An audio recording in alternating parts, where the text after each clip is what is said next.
Well, here we are, a nice sunny day. I think all of our moms have had their babies, so I brought them out here. It's the first time these little guys have been out in the sunshine.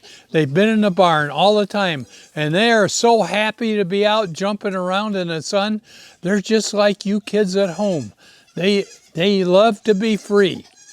Pretty soon, you guys can get out of the house and you're going to come out and see me, and we're going to have a farm day at the farm.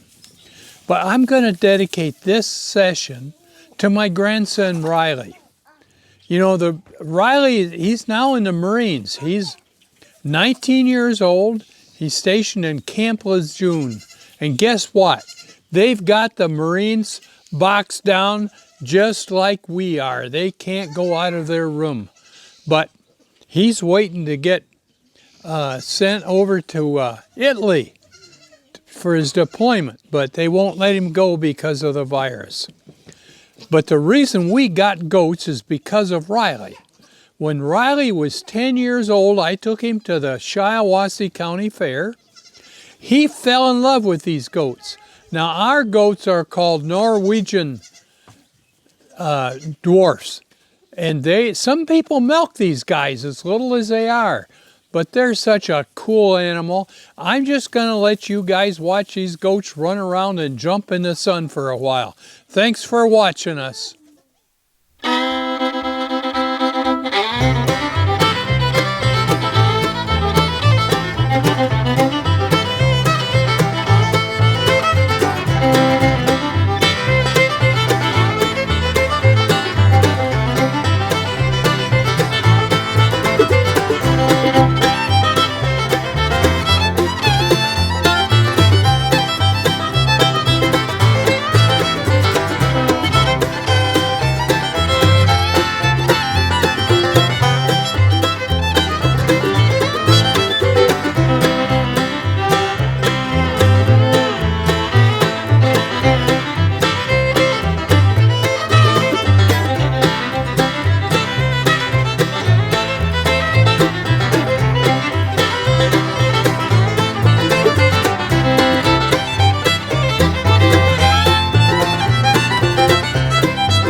Aren't these guys special? They're probably my favorite animal. They're so cool. Norwegian dwarfs. If you guys want to get in 4-H, you can't do better than to get goats. They're pretty easy to take care of. They don't get sick very often, and they sure are a lot of fun. Well, now remember, farmers feed our nutritional needs. Christmas tree farmers feed our soul. Have a good week, everybody.